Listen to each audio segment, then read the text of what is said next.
Hey everyone, the name is Erik Thor, and today's question is, if Mozart never played the piano, would he still be a great composer?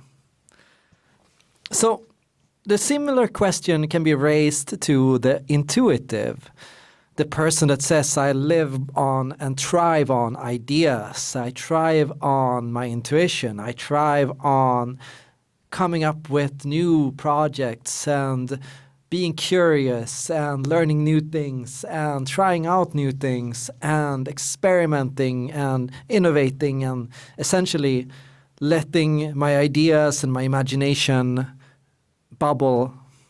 Yeah, are you still an intuitive if you don't do anything with your intuition? That's the question today.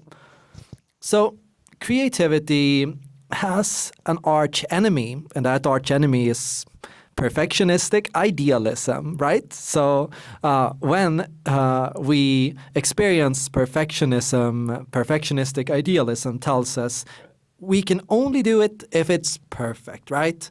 And we can only do it if we don't make any mistakes. It has to be flawless. It has to be perfect. It has to be this fantastic, wonderful utopia, right? So now, if you're imaginative, you'd think that you'd be a person that was very rich in creativity. You'd be always experimenting, always putting out new projects, always trying new things. But what I so often see is people that are paralyzed by all the what ifs, wondering which of these what ifs is it I'm supposed to pursue.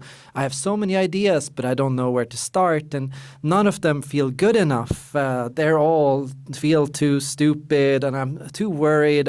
What if something goes wrong? What if something happens? What if it doesn't work out? What if people laugh at me? What if people think I'm silly if I do it, right? And then I wonder, are you really an intuitive if you're not out there intuiting? Is intuition an inner experience, something that you can have on the inside, a rich, complex imagination, a beautiful, wonderful ability to conjure ideas and possibilities? Or is intuition and being an intuitive something that requires an act? And the same goes for any form of personality trait, really.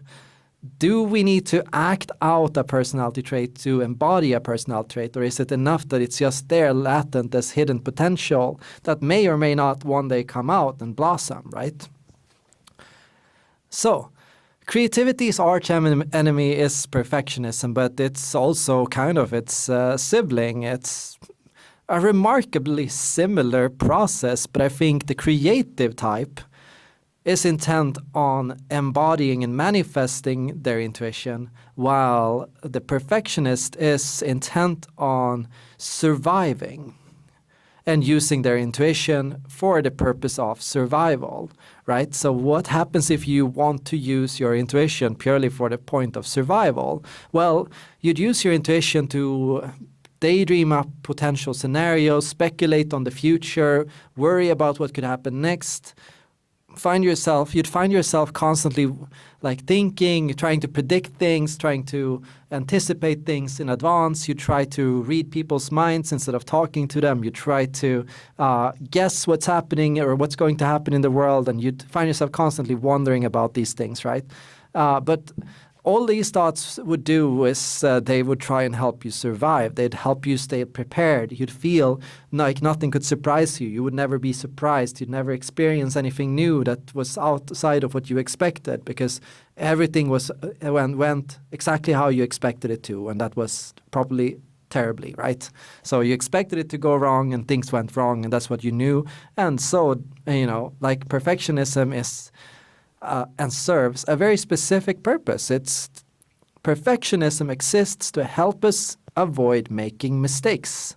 If the goal is to not make mistakes, perfectionism is our best friend. And the best friend because, yes, it does its job. It does its job well. It keeps us from going out and opening that door and starting up that adventure. It keeps us from opening up that business. It keeps us from trying out that different path to work, or from making that new friend or starting that new relationship.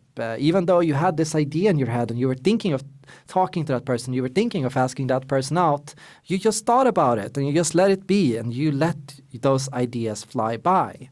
Now, I'm not saying that you need to act on every single intuition, but perhaps that is better. Perhaps that is preferable to not acting on any intuition at all. Perhaps it's sometimes good to be a yes man to yourself and to say, okay, for this day, I'm just going to do everything my mind tells me to do. No matter if I can explain it or not, no matter where it's going to lead me, I'm just going to try it out. That, I think, is unleashing your creativity, expressing your creativity, doing something with your creativity, right? And that is also telling your perfectionism that, hey, I don't actually need you. I know that I'll be okay. I know that even if I make mistakes, I'll be fine. I'll make do. I trust myself. I trust that my creativity will come up with solutions to all the problems that I create. That's, I think, a mantra or anything. Like, I know I make a lot of mistakes. That's a part of being intuitive, but I know that my intuition is good enough to come up with solutions for those mistakes. I can patch the holes that I make, essentially. I don't want to slam anyone here that is currently like waiting to make a move on their book idea or on that musical project, because I know some ideas take longer times than other people's, right?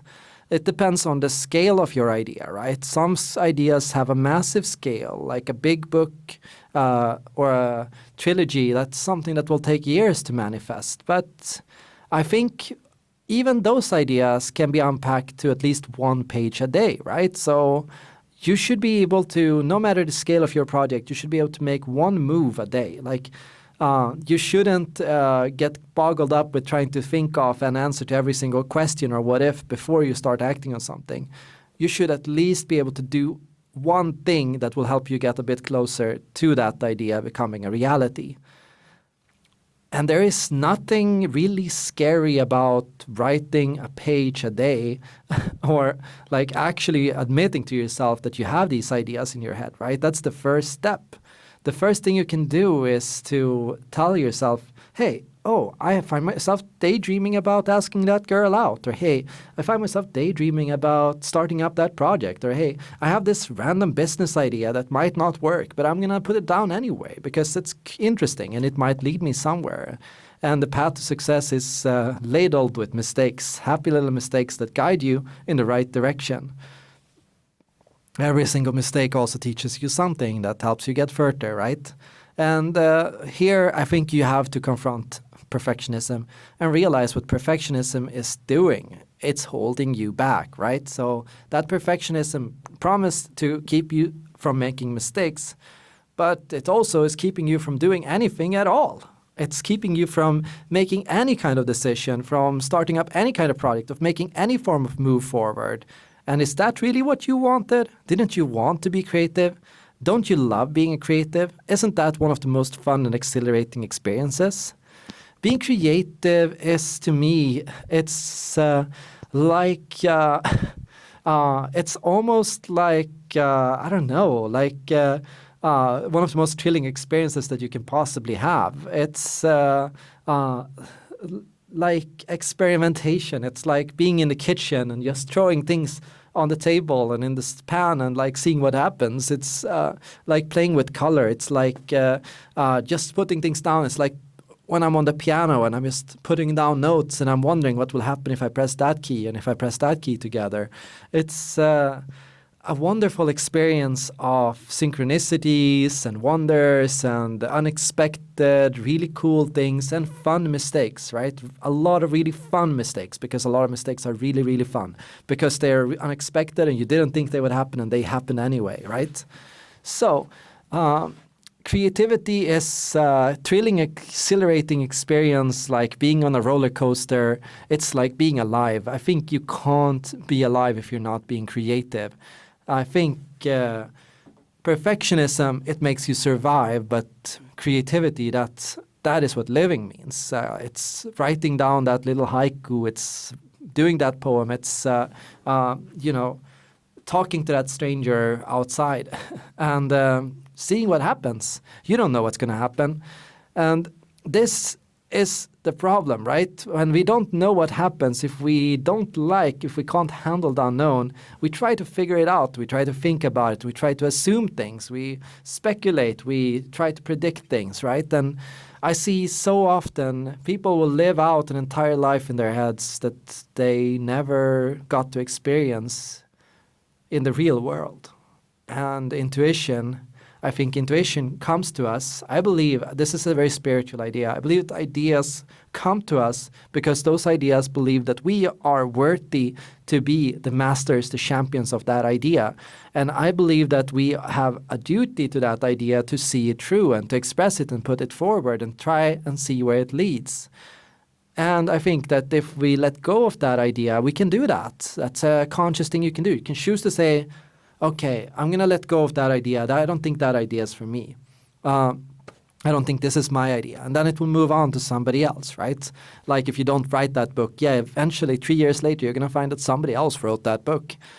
Magic. Interesting. Well, I guess somebody else got that idea, and that idea just really wanted to come out. It really wanted to live, and it wanted to live through you. It was hoping that you would be that host, but when you said no, and it was redirected, and thought, okay, I'll go to someone else. And don't worry, the good news is there are so many new ideas that can come.